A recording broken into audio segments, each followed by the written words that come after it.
প্রিয় দর্শক, সম্প্রতি ভারতীয় একটি টিভি চ্যানেলে বিএনপির সামনের সারির মুখ রুমিন ফারহানার একটি সাক্ষাৎকার দেখে খুব খটকা লেগেছে। একে তো তিনি বিএনপির একজন নেত্রী, অপরদিকে ভারতীয় টিভি চ্যানেল যেটি বাংলাদেশ নিয়ে সারাক্ষণ উস্কানিমূলক ভিডিও দিয়ে যাচ্ছে। তাই এরকম একটি চ্যানেলে গিয়ে বর্তমান বাংলাদেশের ডক্টর ইউনূসের সরকার নিয়ে তিনি যে ভাষায় কথা বলেছেন, তাতে একজন বাংলাদেশি হিসেবে আমি পুরোপুরি হতবাক হয়ে গেছি। আমার মনে হয় দর্শক আপনারাও এর ব্যতিক্রম হবেন না। তখন বিএনপির অবস্থানটা জানা খুব প্রয়োজন। এই জন্য আমরা আজকে সরাসরি চলে যাব ঢাকায়। ঢাকা থেকে আমাদের সাথে এই মুহূর্তে যোগ দিয়েছেন রুমিন ফারহানা, বিএনপির জনপ্রিয় নেত্রী এবং প্রাক্তন সাবেক সাংসদও বটে এবং অ্যাডভোকেট। মিস ফারহানা, অনেক অনেক ধন্যবাদ আমাদেরকে সময় দেওয়ার জন্য আজ তাক বাংলায়। এতটা বিগলিত হাসি মিস রুমিন ফারহানার। আপনাকে অসংখ্য ধন্যবাদ এবং আমি সকল দর্শককে শুভেচ্ছা জানাচ্ছি। বিষ ঢালছেন, ভারত বিরোধী বিষ ছড়িয়ে দেওয়া হচ্ছে বাংলাদেশের বুকে। কেন ভারত সরকার, কেন মোদী সরকার এই মুহূর্তে সজাগ হবে না? বাংলাদেশের পাকিস্তানের পর, পাকিস্তানকে সবক শেখাবার পর পাকিস্তানের সব বড় বড় শহর, করাচি থেকে, লাহোর থেকে, ইসলামাবাদ থেকে, রাওয়ালপিন্ডি সব এয়ার স্ট্রাইক করেছে ভারতবর্ষ, শিক্ষা দিয়েছে। এবার কি তাহলে বাংলাদেশকে উচিত শিক্ষা দেওয়ার সময় চলে এসেছে? ভারতের তথা পশ্চিমবঙ্গের একটি অন্যতম সাম্প্রদায়িক টিভি চ্যানেলে গিয়ে বিএনপির মানে বাংলাদেশ জাতীয়তাবাদী দলের একজন নেত্রীর এমনই বিগলিত হাসি। বাংলাদেশের একজন নাগরিক হিসেবে এবং বাংলাদেশের জাতীয়তাবাদের একজন সমর্থক হিসেবে ভারতীয় একটি সাম্প্রদায়িক টিভি চ্যানেলে বিএনপির একজন নেতা বা নেত্রীর এরকম বিগলিত হয়ে যাওয়া দেখে আমি সত্যি হতবাক, দুঃখিত এবং লজ্জিত।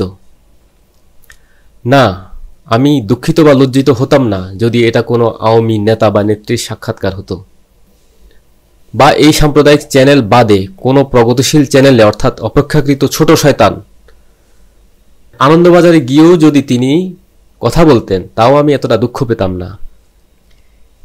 তিনি ইউনূস সরকারের বিরুদ্ধে করার জন্য কোন চ্যানেলটি বেছে নিলেন, যেটা গত বছরগুলোয় বিএনপি জামাত হিসেবে ট্যাগ করত, বিএনপিকে রাজাকারের দোসর, পাকিস্তানের চর হিসেবে আখ্যায়িত করত। এরকম একটি চ্যানেলে গিয়ে রুমিন ফারহানার এতটা বিগলিত হাসি কেন? কারণ তিনি ইউনূস সরকারের বিরুদ্ধে বিষোদ্গার করতে পারবেন। ইউনূস সরকার কেন? কারণ ইউনূস সরকার এই মুহূর্তে ভারতের চোখে চোখ রেখে কথা বলছে।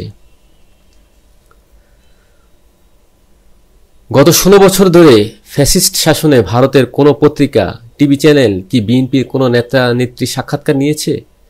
বলেছে যে বাংলাদেশে তো ভোটারবিহীন, ম্যান্ডেটবিহীন সরকার আছে, আপনাদের বক্তব্য কি? নষ্ট হয়ে যাবে। So how can you separate Dr. Yunus from those student leaders or from those NCP party members? আপনি কি এটা বলার চেষ্টা করছেন যে গত অগস্ট মাসের যে অভ্যুত্থান এবং সরকার পতন, তার পেছনেও এই যে মেটিকুলাস প্ল্যানের কথা বলছেন, তাহলে এটা কি একটা সাডেন চয়েস ছিল না যে ডক্টর মোহাম্মদ ইউনূসকে তারা প্যারিস থেকে নিয়ে আসলেন, নাকি এর পেছনে অনেকদিন ধরেই একটা পরিকল্পনা ছিল এবং মোহাম্মদ ইউনূসও সেটার একটা অঙ্গ? ইন্দ্রজিৎ, যেহেতু আমি ইনসাইড ইনফরমেশন আমার কাছে নেই, সো এই ব্যাপারে সরাসরি উত্তর দিয়ে আমার কাছে কঠিন। আমার কাছে যেটা আছে সেটা হচ্ছে সার্কামস্ট্যান্সিয়াল এভিডেন্স। আমি সার্কামস্ট্যান্সিয়াল এভিডেন্স দেখে বুঝতে পারি বা আমার মনে হয় যে এটা ডক্টর ইউনূস আসলে স্টুডেন্টের সঙ্গে ওনার হঠাৎ একটা চয়েস বা হঠাৎ করে ডক্টর ইউনূস আসা বিষয়টি তেমন নাও হতে পারে, এবং ওনার এই যে নির্বাচন। শুনতে অবিশ্বাস্য লাগছে যে বিএনপির একজন নেত্রী এভাবে কথা বলছেন। এতদিন ধরে আওয়ামী লীগ নেতারা এভাবে বলতেন যে ডক্টর ইউনূসের ষড়যন্ত্রে বাইরের শক্তির মাধ্যমে হাসিনাকে ক্ষমতাচ্যুত করা হয়েছে। এখন কিনা বিএনপি বলছে, তাহলে কি হাসিনার ক্ষমতা হারানোটা রুমিন ফারহানার জন্য খুবই কষ্টের? তাহলে এত বছর ধরে বিএনপির আন্দোলন কি লোক দেখানো ছাড়া আর কিছুই ছিল না? কিন্তু আমরা তো এত বছর ধরে অপেক্ষা করেছিলাম বিএনপি কিছু একটা করতে পারবে। তারা 16 বছর ধরে ভারত আর আওয়ামী লীগের উষ্টা খাওয়া ছাড়া আর কিছুই করতে পারেনি। হাসিনাকে কে ক্ষমতাচ্যুত করলো সেটাই আমাদের কাছে গুরুত্বপূর্ণ, কিভাবে করলো সেটা নয়। বিএনপি পারেনি তাই বলে অন্যরা পারবে না? বিএনপির কষ্ট এখানে নাকি ভেতরে অন্য কিছু? বহির্ভূত, কিন্তু যেটা অ্যাকচুয়াল তার এখতিয়ার মানে ডে টু ডে গভর্নেন্স, সেটা অর্থনীতি, economy, supply chain management. RMG সেক্টরে আমরা দেখছিলাম স্বনামধন্য অভিনেতা অনন্ত জলিল এবং আরো অনেক যারা ইন্ডাস্ট্রিয়ালিস্ট রয়েছেন তারা বেশ আক্ষেপ করছেন যে তারা হয়তো বেতন দিতে পারবেন না। আমি সাধারণ মানুষের পক্ষ থেকে একটুখানি যদি আপনি একবারে বাংলার মানুষদেরকে আপডেটটা দেন, ভারতবর্ষের মানুষকে, যে মানুষ, সাধারণ মানুষ তারা কি এই যে গভর্নেন্স সেটা কি দেখতে পাচ্ছেন, নাকি সেই জায়গায় তাদেরও দেওয়ালে পিঠ থেকে যাওয়া অবস্থা? আমি তো শুনছি যে কারেন্সি নোট, সেই কারেন্সি নোটেরও চূড়ান্ত শর্টেজ এই মুহূর্তে বাংলাদেশে। একদমই তাই। একদমই কি তাই মিস রুমিন ফারহানা? বাংলাদেশে এখন কারেন্সি নোটের সমস্যা, কোনো দিক দিয়ে কোনো সুখবর নেই, দ্রব্যমূল্য অস্বাভাবিক, ইনভেস্টমেন্ট নেই। অস্থিরতার ফলে এবং ল অ্যান্ড অর্ডার সিচুয়েশনের ফলে স্বাভাবিকভাবেই মানুষ তার নিজের পুঁজিকে বাংলাদেশে লাগাতে এই মুহূর্তে আশঙ্কিত হবেন বিদেশি বিনিয়োগকারীরা। এটা তো খুব স্বাভাবিক একটা বিষয়। খুব খুব খুব স্বাভাবিক। এমনকি অভ্যন্তরীণ বিনিয়োগ যেটা, হ্যাঁ, সেটাও 29% কমে গেছে। মানে মূলধনী যন্ত্র আমদানি দেখা যাচ্ছে এলসি কোলার হিসাব থেকে যে আগের বছরের 9 মাসের সাথে যদি ইউনুসের 9 মাস আপনি তুলনা করেন, সেটা 29% কমে গেছে। বিদেশি বিনিয়োগও কমছে, অভ্যন্তরীণ বিনিয়োগও কমছে। অর্থনীতি তাহলে দাঁড়াবে কিসের ওপরে? হাসিনার 9 মাসের সঙ্গে ইউনুসের 9 মাসের তুলনা করলেন রুমিন ফারহানা। এতটা কষ্ট আপনাদের? তাহলে হাসিনাকেই ক্ষমতায় বসিয়ে দেন। আপনার কথা অনুযায়ী যেহেতু তার আমলই ভালো ছিল, তার আমলেই ভালো ইনভেস্টমেন্ট ছিল। সচিবালয় বন্ধ, বিকজ সচিবালয়ের কর্মকর্তা কর্মচারীরা বিরতিতে গেছে, সরকারি কর্মচারীরা ধর্মঘটে গেছে, প্রাইমারি শিক্ষকরাও একই সঙ্গে ধর্মঘটে গেছে। সো আপনি আমাকে বলেন একটা পজিটিভ জিনিস যেটার জন্য এই সরকার ক্লেম করতে পারে যে তারা আগামী মানে 6 মাস বা 7 মাস তারা ক্ষমতায় থাকবে। না, কিন্তু এই সরকারি কর্মচারীদের কারা উস্কানি দিচ্ছে মিস রুমিন ফারহানা? কারা ঢাকা শহরের সমাবেশ অবরোধের নামে শহর অচল করে দিচ্ছে? কারা সরকারের প্রতিটা সিদ্ধান্তের বিরোধিতা করছে? করছে না। 1 2 হলো ধরে নিলাম তিনি পদত্যাগ করতে চেয়েছেন। কেন পদত্যাগ করতে চেয়েছেন? আবেগের বশবর্তী হয়ে? উনি যেই পদে আছে সেই পদে কি রাগ, অনুরাগ, আবেগের বশবর্তী হয়ে কোনো সিদ্ধান্ত নেওয়া মানায়? 2 হতে পারে তিনি বুঝতে পেরেছেন যে উনি খুবই সাকসেসফুলি আনসাকসেসফুল হয়েছেন। 12টা বা 14। মিস রুমিন ফারহানা, বিএনপিও গত 16 বছর ধরে আনসাকসেসফুলি সাকসেস হয়েছিল। 16 বছর ধরে বিএনপির ঘুম ভাঙা নিয়ে আন্দোলন জনগণের মধ্যে হাস্যরস তৈরি করেছে। ঈদের পরের আন্দোলন আর আসেনি। বিএনপি তাদের নেত্রীকে দণ্ড থেকে মুক্ত করতে পারেনি, নেত্রীকে বিদেশে চিকিৎসার জন্য পাঠাতে পারেনি, নেত্রীকে জেল থেকে মুক্ত করতে পারেনি। করোনা এলে হাসিনা খালেদা জিয়াকে জেল থেকে মুক্তি দেয় এবং একথা হাসিনা বলেছেও যে সে দয়া করে খালেদা জিয়াকে মুক্তি দিয়েছিল। আপনাদের এত সব ব্যারিস্টার থাকার পরও খালেদা জিয়া বা তারেক রহমানকে কোনো একটি মামলা থেকেও তাদেরকে খালাস করাতে পারেননি। সেই জন্য আপনাদের মধ্যেও কি একটা তাড়াহুড়ো রয়েছে যে যত শীঘ্র ক্ষমতার মধ্যে আসা যায়, এবং সেটাই কি অনেক বেশি আশঙ্কিত করে তুলেছে মোহাম্মদ ইউনূসকে বা ছাত্রদেরকে? দেখুন ইন্দ্রজিৎ, দেখুন ডক্টর মোহাম্মদ ইউনূস তো পলিটিক্যাল ফিগার নন। তিনি তো অ্যাপারেন্টলি তিনি তো ক্ষমতায় যাওয়ার রাজনীতি করছেন না। তো তাহলে মানুষ কাকে ভোট দিবে, মানুষের ভোটে কোন দল রাষ্ট্র পরিচালনার দায়িত্বে যাবে, সেটা কি ডক্টর ইউনূসের মাথা ব্যথা হওয়ার কারণ তো হওয়ার কথা নয়। আর আমরা কেন তাড়াহুড়ো করছি? সত্যি বলুন তো, আপনার কি মনে হচ্ছে বিএনপি তাড়াহুড়ো করছে? আমার কিন্তু তা মনে হচ্ছে না। বাংলাদেশি হিসাবে আমাদের কিন্তু মনে হচ্ছে বিএনপি নির্বাচন নিয়ে খুব তাড়াহুড়া করছে মিস রুমিন ফারহানা। প্রথমে স্বীকার করতে হবে, তোমার যদি শরীরে অসুস্থতা থাকে, করবে কে? ইউনূস তো পাপেট। এক্স্যাক্টলি, না ইউনূস পাপেট হতে পারে, কিন্তু ইউনূস হচ্ছে একটা নমিনেটেড বডি। নিজের পকেট ভরাবার কথা যদি ইউনুস ভেবে দাঁড়াতে পারে যে এইটার জন্য এই ব্যক্তিগত স্বার্থে যারা কাজগুলো করছে তার জন্য গোটা দেশটা সাফারিং জোনে চলে গেল, এবং তার জন্য আজকের ডেটে যদি বলে বাংলাদেশকে বাঁচানোর একমাত্র ঔষধি হলো ভোট। যত তাড়াতাড়ি সম্ভব বাংলাদেশ পলিটিক্যাল সলিউশনের দিকে যাক, ভোট হোক, এবং সব পার্টি, আমি চাইবো আওয়ামী লীগের উপর থেকেও ব্যান তুলে দিক, সব পার্টি ভোটে লড়ুক। যদি ইউনুস কোনো রকম ভাবে বাংলাদেশের একটু হলেও ভালো চান তাহলে ভোটটা করান। ভোটটা যে মুহূর্তে হবে, একটা সরকার আসবে, তখন তো তার ডিসিশন মেকিং একটা কোয়ান্টিটেটিভ আর কোয়ালিটেটিভ স্ট্যান্ড থাকবে। না, সেটা শুধু একটি রাজুকের প্লটের জন্য নয়, বরং হাসিনার ফেলে যাওয়া ক্ষমতাটা বিএনপি কত তাড়াতাড়ি নিয়ে নেবে সেই প্রশ্নে।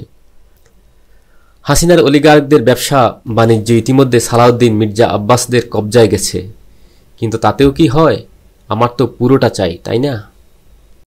আপনার শীর্ষ নেতৃত্ব বেগম খালেদা জিয়া, তিনিও ইংল্যান্ডে পাড়ি দিয়েছেন, তারেক রহমান তিনি ওখানে রয়েছেন।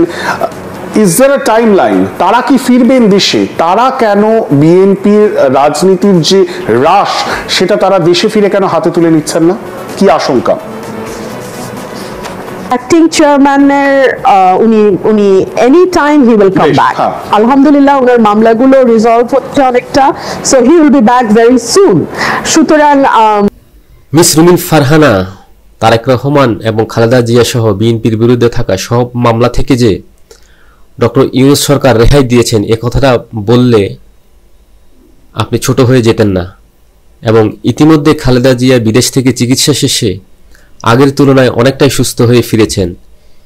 এজন্য আপনি ছাত্রদের এবং ডক্টর ইউনূস সরকারকে একটা ধন্যবাদ দিলে আপনার ক্ষতি হয়ে যেত না। আপনি আইন আদালতের কথা বলবেন তো? আইন আদালত কিন্তু আগেও ছিল।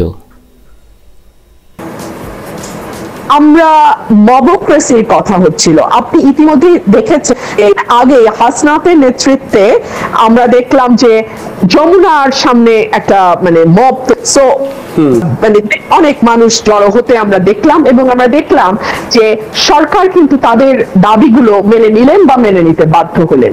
অনেকে বলেন যে সরকার যা চায়, ডক্টর ইউনূসের উপদেষ্টা মণ্ডলীরা যা চায়, সেটা তারা এনসিপির মাধ্যমে বাস্তবায়ন করে। তারা এনসিপি কে ইনস্টিগেট করে, একটা মব তৈরি করার অবস্থা তৈরি করে, বিকজ সাধারণত আমরা দেখেছি। প্রিয় দর্শক, রুমিন ফারহানা যে মবক্রেসির কথাটা বলছেন সেটা হচ্ছে কদিন আগে হাসনাত আব্দুল্লাহর নেতৃত্বে আওয়ামী লীগ নিষিদ্ধের যে আন্দোলনটি হয়েছিল সেটা। এ বাক্যটি যদি কোনো আওয়ামী লীগ নেতা বলতো তাও মানা যেত। বলছে কে? বিএনপির একজন নেত্রী। রুমিন ফারহানার অভিযোগের ধরন দেখে মনে হচ্ছে আওয়ামী লীগ নিষিদ্ধ হওয়াতে রুমিন ফারহানা অন্তরে বিশাল একটি আঘাত পেয়েছেন।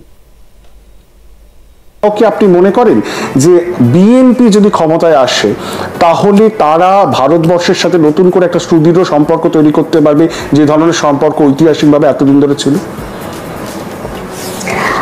দেখুন, বিএনপি অতীতেও বারবার রাষ্ট্র ক্ষমতা বা রাষ্ট্র পরিচালনার দায়িত্বে ছিল, এবং বিএনপি বিশ্বাস করে সকল দেশের সঙ্গেই মর্যাদাপূর্ণ এবং নিজের দেশের স্বার্থ রক্ষা করে বন্ধুত্ব, এই নীতিতে বিএনপি বিশ্বাস করে। এবং আগামীতে যদি বিএনপি আবারও রাষ্ট্র পরিচালনার দায়িত্বে আসে, নিশ্চয়ই সমমর্যাদার ভিত্তিতে বাংলাদেশ এবং বাংলাদেশের জনগণের স্বার্থকে সামনে রেখে আমাদের সকল দেশের সঙ্গে বন্ধুত্বপূর্ণ সম্পর্ক হবে। ইতিমধ্যেই আমি ভারত সরকারের একটা স্টেটমেন্ট দেখেছি, please correct me if I am রং, সেখানে বলা হচ্ছে যে যখন একটি নির্বাচিত সরকার আসবে তখন অটোমেটিক্যালি সম্পর্কটা অনেক বেশি ডেভেলপ করবে। উপস্থাপক বাংলাদেশ ভারতের যে সম্পর্কের কথাটি বলছেন সেটি ছিল অবৈধ হাসিনা সরকারের সঙ্গে তাদের সম্পর্ক। অতীতে বিএনপি যতবারই ক্ষমতায় ছিল ভারত কখনোই বিএনপিকে শান্তিতে থাকতে দেয়নি, কোনো ধরনের সহযোগিতা তো করেনি, উল্টো পাহাড়ে নানা ধরনের বিদ্রোহ ছড়িয়ে দিয়ে বাংলাদেশের সরকারগুলোকে তটস্থ রাখত। রুমিন ফারহানা এখন বলছেন বিএনপি ক্ষমতায় আসলে নাকি এসব সমস্যা আর থাকবে না। রুমিন ফারহানা বলছেন বাংলাদেশের মানুষের নাকি ভারত সম্পর্কে একটু রিজার্ভেশন আছে। প্রিয় রুমিন ফারহানা, আমাদের একটু নয়, অনেক বেশি রিজার্ভেশন আছে। আপনাদের তো আবার একই অঙ্গে অনেক রূপ হয়। আমাদের তো এমনটি হওয়ার কথা ছিল না মিস রুমিন ফারহানা। কথা ছিল দেশের অভ্যন্তরে যা কিছু হবে তা আমরা নিজেরা আলোচনা করে সমাধান করব। একজন বাংলাদেশি হিসাবে আপনার মনে রাখা উচিত যে ভারতীয়রা বাংলাদেশ নিয়ে কি ধরনের ন্যারেটিভ তৈরি করতে পারে। তারা বাংলাদেশের সংখ্যালঘু নির্যাতন নিয়ে আপনাকে প্রশ্ন করবেই, তারা পাকিস্তানের সঙ্গে সম্পর্ক নিয়ে প্রশ্ন তুলবে, তারা বাংলাদেশের সামাজিক বিভাজন উস্কে দেবে, তারা বাংলাদেশের অর্থনীতি নিয়ে কটাক্ষ করবে, এবং হয়েছেও তাই। পুরো সাক্ষাৎকারে রুমিন ফারহানা উপস্থাপকের ফাঁদে পড়েছেন। কিন্তু রুমিন ফারহানা, আপনি কি উপস্থাপককে একবারও পাল্টা প্রশ্ন করেছেন যে ভারতে যে সংখ্যালঘুদের এভাবে নির্যাতন করা হচ্ছে, তাদের ধর্মীয় স্থাপনাগুলি ভেঙে গুড়িয়ে দেওয়া হচ্ছে, মুসলমানদের বাড়িগুলি বুলডোজার দিয়ে গুড়িয়ে দেওয়া হচ্ছে, সেগুলি নিয়ে কি আপনি কোনো প্রশ্ন তুলেছেন? বলা হয় বাংলাদেশে নাকি রয়ের এজেন্ট ঘরে ঘরে। আসলে এখন তাই মনে হয়। বিএনপির মধ্যে ঘাপটি মারা আওয়ামীপন্থী নেতা নেত্রীদের খুঁজে খুঁজে ভারতীয় বিভিন্ন চ্যানেলে সাক্ষাৎকার দিতে দেখা যাচ্ছে, এবং তাদের এমন রোষ ইউনূস সরকারের প্রতি যে কথা শুনলে মনে হয় আমরা কি আদৌ আওয়ামী লীগ নেতাদের কথা শুনছি? বিএনপি আসলে কোন দিকে যাচ্ছে? বাংলাদেশি জাতীয়তাবাদের রক্ত ধারণ করা এ কোন বিএনপি আমরা দেখছি? নির্বাচনের জন্য এতটা পাগল বিএনপিকে কেবল শিশুদের বায়না ধরার সঙ্গে তুলনা করতে পারি।